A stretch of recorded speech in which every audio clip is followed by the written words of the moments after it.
રૂપાલાના રાહુલ ગાંધી પર પ્રહાર, કહ્યું કે કેટલાક લોકોને શક્તિ સાથે વાંધો પડ્યો છે। દેશમાં શક્તિ અને સંસ્કૃતિની પૂજા કરવાની પરંપરા। શક્તિ સામે વાંધો છે તેની વિચારધારા અંગે વિચારવું જોઈએ। શક્તિનો વિરોધ કરનારાના ભરોસો આ દેશ ચાલતો નથી। કેટલાક અપમાનોને દેશ ક્યારેય ભૂલતો નથી। રાવણે સીતાહરણ કર્યું તે હજુ દેશ ભૂલ્યો નથી। ગુજરાતના રાજકારણમાં ગુંજ્યો મામેરાનો વિવાદ। ગેનીબેનના મામેરાવાળા નિવેદન પર ભાજપનો પલટવાર। નામ લીધા વિના બ્રહ્મ સમાજના આગેવાન રતનજીનો ગેનીબેન પર કટાક્ષ।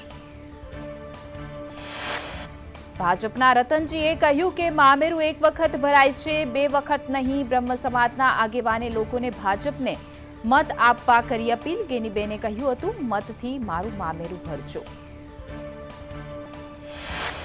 વડોદરામાં પોસ્ટર વિવાદની ચૂંટણી પંચે નોંધ લીધી। રંજનબેન ભટ્ટના પોસ્ટર લાગવા મુદ્દે માંગ્યો રિપોર્ટ। સ્થાનિક ચૂંટણી અધિકારી પાસે રિપોર્ટ માંગવામાં આવ્યો। રંજનબેન ભટ્ટને સતત ત્રીજી વખત ટિકિટ આપતા ભાજપમાં જ વિરોધનો વંટોળ। ભાજપના અગ્રણી જ્યોતિબેન પંડ્યાએ વિરોધ નોંધાવ્યો હતો।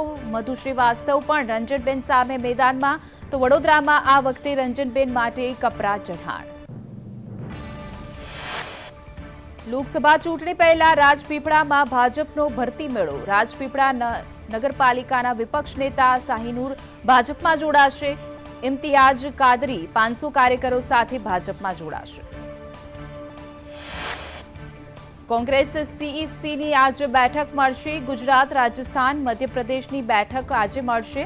આજે ગુજરાતના ઉમેદવારો માટે સીઈસીની બેઠક। સૂત્રો મુજબ ગઈકાલે અલગ અલગ રાજ્યના 50 જેટલા ઉમેદવાર નક્કી કરાયા। ગુજરાત લોકસભાના નામો માટે કોંગ્રેસનું મંથન। આણંદ બેઠક પરથી અમિત ચાવડાનું નામ લગભગ નક્કી, તો પંચમહાલથી ગુલાબસિંહ ચૌહાણનું નામ। લુણાવાડાના ધારાસભ્ય છે ગુલાબસિંહ ચૌહાણ।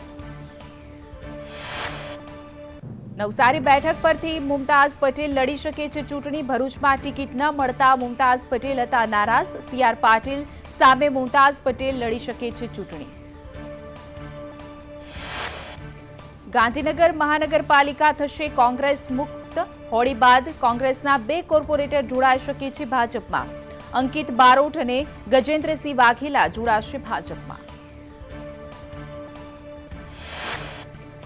સુરતના માંગરોળમાં ગાંડવા ખાડીમાં રેલિંગ તોડી ટ્રક ખાડીમાં ખાબકી। ટ્રક ચાલકનો આબાદ બચાવ।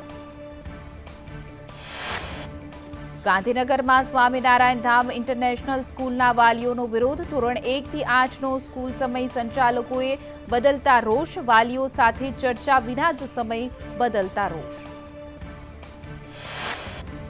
ઉનાળાની શરૂઆતમાં જ તાલાલાના 5 ગામમાં 12,000થી પણ વધુ નાગરિકો અને 3,000 પશુઓને પાણીના ફાંફા।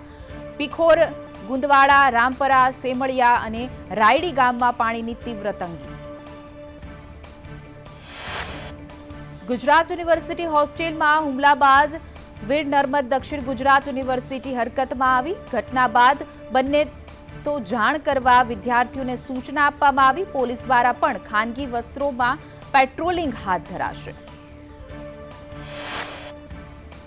રાજકોટ કોર્પોરેશનના કોન્ટ્રાક્ટરે પગાર ન ચૂકવતા કર્મી ટીપર વાન લઈ રફુચક્કર થયો। ટીપર વાન લઈ કર્મી મધ્યપ્રદેશ ભાગી ગયો। કર્મચારીઓએ ગાડી મધ્યપ્રદેશ પોલીસમાં જમા કરાવી।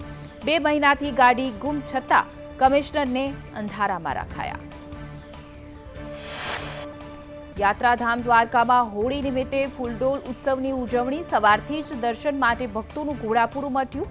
મંદિર ચોકથી પૂર્વ દરવાજા સુધી ભક્તોની લાંબી કતારો જોવા મળી। શ્રદ્ધાળુઓ માટે તંત્ર દ્વારા વ્યવસ્થા કરવામાં આવી। ભગવાન દ્વારકાધીશ સંઘ ફૂલડોલ ઉત્સવ ઉજવવા દૂર દૂરથી યાત્રિકો હાલ દ્વારકા પગપાળા આવી રહ્યા છે।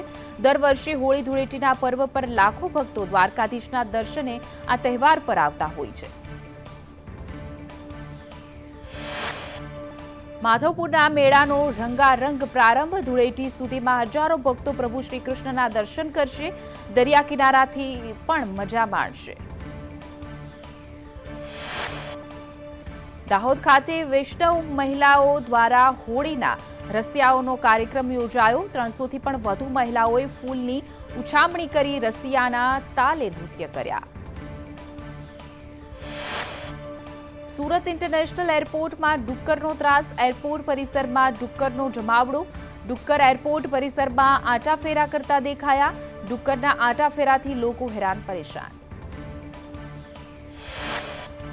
ઊંઝા નગરપાલિકામાં સફાઈ કૌભાંડ મુદ્દે તપાસનો ધમધમાટ. ઊંઝા કોર્ટના આદેશ બાદ 8 માસે નોંધાઈ પોલીસ ફરિયાદ. પૂર્વ પ્રમુખ રિંકુબેન પટેલ, પૂર્વ ઉપપ્રમુખ સામે ફરિયાદ.